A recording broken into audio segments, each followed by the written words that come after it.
I remember one incident which was a small anecdote, which I came across in one of the books, newsletters of the Satya Sai organizations.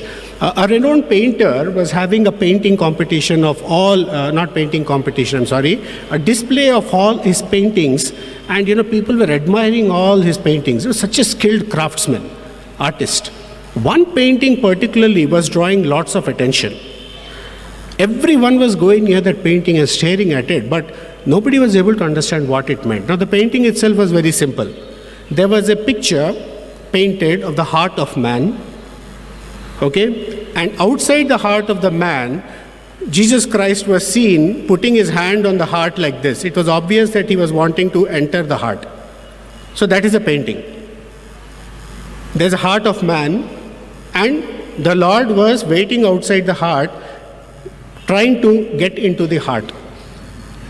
Then people were puzzled. They called the artist and said, "Don't you find something puzzling in this photograph?" The artist said, "What?"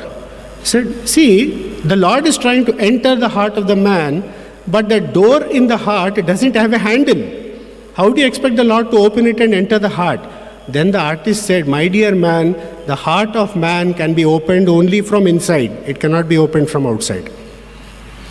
So the handle is inside, it's not outside. You cannot open it from outside. So the God will wait near the door, but he cannot open it.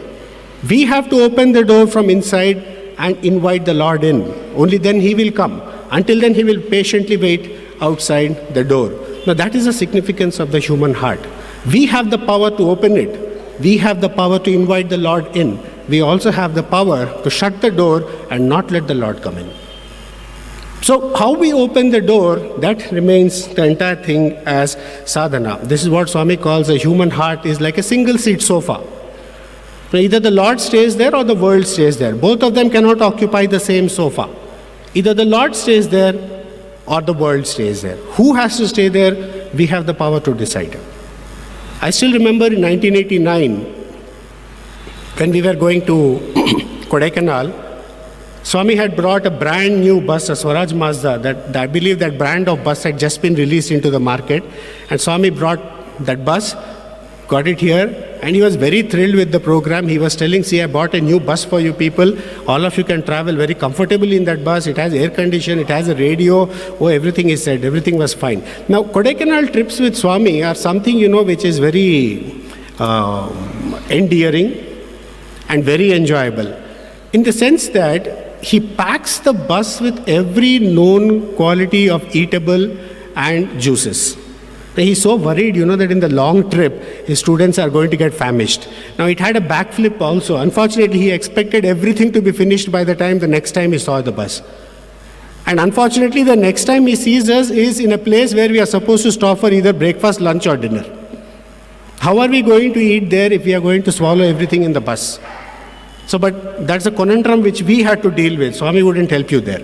So the full things were left in the bus, Tetra Pak, juice packets, murukku, chips, what all things were put there. You didn't hear chips. It's a junk food. You're not supposed to eat it. But when Swami gives it, it becomes prasadam. That's why I said you didn't hear it. So all those things would be there. But one more thing I have to tell you. The same Swami who used to feed us all this junk food also gave us a terrific exercise regime. Kodaikanal lake, he expected us to walk around the entire lake and come back in half an hour. So you can't walk and come around the whole day. In half an hour, you have to walk and come back to Sai Shruti. So the time limit was very strict. So he used to give, he also used to expect. So then what happened was all the food was being packed. One day before we were supposed to leave, in that evening, Swami called all the students inside, and those of us who were going, there were 32 of us.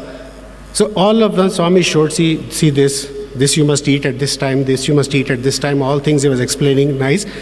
And then he said, I got a new bus for you people. All of you can travel very comfortably in that. But there's a problem. See, if all of you sit and all the eatables are loaded in the bus, then where am I going to sit if I come? We got very carried away in our enthusiasm of devotion, and we told Swami, the entire bus is yours. We thought, what a brilliant answer. Entire bus is yours, Swami. You can go and sit wherever you want.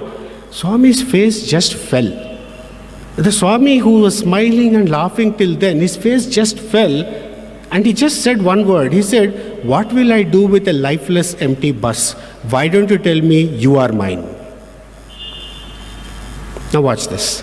Then Swami explained further. He said, if you give me one seat in the bus, I will go to that corner and I will just sit there and travel with you. But if you tell me you are mine, I will travel with each one of you in your hearts. So that is 32 plus 32.